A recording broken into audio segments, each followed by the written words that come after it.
ये हमारी बस्ती महर्षि वशिष्ठ की पावन धरती है। श्रम और साधना, तप और त्याग की धरती है। और एक खिलाड़ी के लिए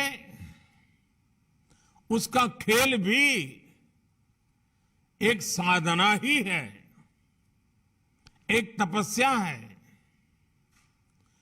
और जिसमें वो अपने आप को तपाता रहता है। और सफल खिलाड़ी का फोकस भी बहुत सटीक होता है, और तब जाकर के एक के बाद एक नए नए पड़ाव पर विजयश्री प्राप्त करता हुआ वो आगे बढ़ता है, सिद्धि हासिल करती है। मुझे खुशी है कि बस्ती में हमारे संसद के साथी भाई हरीश द्विवेदी जी की मेहनत से इतने विशाल खेल महाकुंभ का आयोजन हो रहा है। भारत के खेलों में परंपरागत पारंगत स्थानीय खिलाड़ियों को ये खेल महाकुंभ नई उड़ान का अवसर देंगे। मुझे बताया गया है कि भारत के करीब करीब 200 सांसदों ने अपने यहां इसी तरह एमपी खेल स्पर्धा आयोजित की है, जिसमें हजारों युवाओं ने हिस्सा लिया है।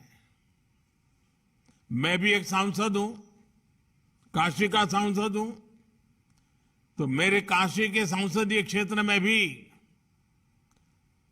ऐसा खेल स्पर्धाओं का सिलसिला चल पड़ा है। इसी तरह के खेल महाकुंभ अनेक स्थानों पर कराकर, एमपी खेल स्पर्धा कराकर सभी सांसद नई पीढ़ी का भविष्य गढ़ने का काम कर रहे हैं। सांसद खेल महाकुंभ में अच्छा प्रदर्शन करने वाले युवा खिलाड़ियों को स्पोर्ट्स अथॉरिटी ऑफ इंडिया के ट्रेनिंग सेंटर्स में आगे की ट्रेनिंग के लिए भी चुना जा रहा है।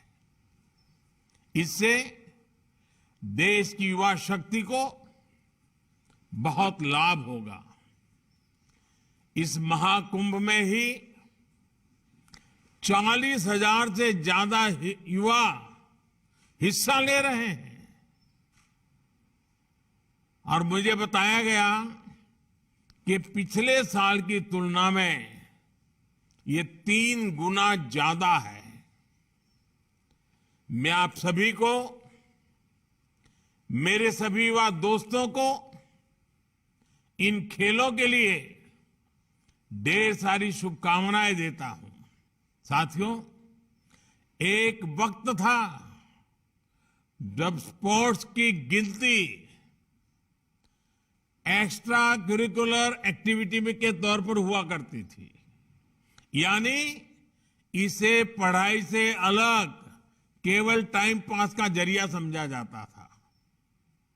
बच्चों को भी यही बताया और यही सिखाया। इससे पीढ़ी दर पीढ़ी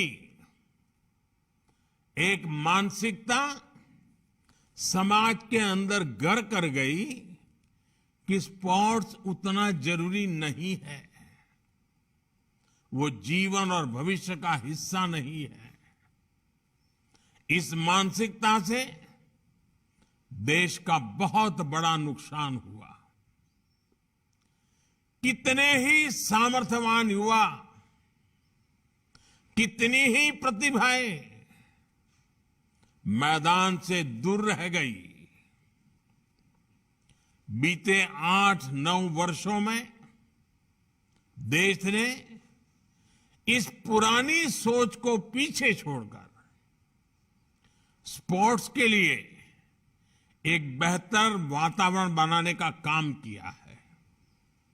इसलिए अब ज्यादा बच्चे और हमारे नौजवान स्पोर्ट्स को कैरियर के विकल्प के तौर पर देखने लगे हैं। फिटनेस से लेकर हेल्थ तक, टीम बॉन्डिंग से लेकर तनाव मुक्ति के साधन तक, प्रोफेशनल सक्सेस से लेकर पर्सनल इंप्रूवमेंट तक स्पोर्ट्स के अलग अलग फायदे लोगों को नजर आने लगे हैं। और खुशी की बात यह है कि माता पिता भी अब स्पोर्ट्स को गंभीरता से ले रहे हैं। ये बदलाव हमारे समाज के लिए भी अच्छा है, स्पोर्ट्स के लिए भी अच्छा है। स्पोर्ट्स को अब एक सामाजिक प्रतिष्ठा मिलने लगी है। हमारी सरकार खिलाड़ियों को आर्थिक मदद भी दे रही है। इस समय देश में 2500 से ज्यादा एथलीट्स ऐसे हैं जिन्हों खेलो इंडिया अभियान के तहत हर महीने 50,000 रुपये से ज्यादा दिए जा रहे हैं। ओलंपिक में जाने वाले खिलाड़ियों को हमारी सरकार की target Olympic podium scheme top से बहुत मदद मिल रही है। इस स्कीम के तहत भी हर महीने करीब करीब 500 खिलाड़ियों को आर्थिक मदद दी जा रही है। अंतर्राष्ट्रीय स्तर के कुछ खिलाड़ियों की जरूरत को देखते हुए सरकार ने उन्हें 2.5 करोड़ रुपए से लेकर 7 करोड़ रुपए तक की मदद की है। साथियों, आज का नया भारत स्पोर्ट्स सेक्टर के सामने मौजूद हर चुनौती के समाधान का भी प्रयास कर रहा है। हमारे खिलाड़ियों के पास पर्याप्त संसाधन हो, ट्रेनिंग हो, टेक्निकल नॉलेज हो, इंटरनेशनल एक्सपोजर हो, उनके चयन में पारदर्शिता हो, इन सभी पर जोर दिया जा रहा है। आज बस्ती और ऐसे ही दूसरे जिलों में खेलों से जुड़े इंफ्रास्ट्रक्चर तैयार किए जा रहे हैं, स्टेडियम बनाए जा रहे हैं, कोचेज की व्यवस्था की जा रही है। देश भर में 1000 से ज्यादा खेलो इंडिया डिस्ट्रिक्ट सेंटर्स भी बनाए जा रहे हैं। मुझे खुशी है कि इनमें से 750 से ज्यादा सेंटर्स बनकर तैयार भी हो चुके हैं। देश भर के सभी प्ले फील्ड्स की जियो टैगिंग भी की जा रही है ताकि खिलाड़ियों को ट्रेनिंग मिलने में परेशानी ना हो। सरकार ने नॉर्थ ईस्ट के युवाओं के लिए मणिपुर में स्पोर्ट्स यूनिवर्सिटी का निर्माण किया है और यूपी के मेरठ में भी स्पोर्ट्स यूनिवर्सिटी का भी निर्माण किया जा रहा है। और मुझे बताया गया है कि यूपी में अनेकों नए स्टेडियम तैयार हो चुके हैं। खेलों को बढ़ावा देने के लिए यूपी के अनेक जिलों में स्पोर्ट्स हॉस्टल भी चलाए जा रहे हैं। राष्ट्रीय स्तर की सुविधाएं अब स्थानीय स्तर पर पहुंचाने का भी प्रयास है। यानी आपके पास, मेरे नौजवान साथियों, आपके पास अपार अवसर है।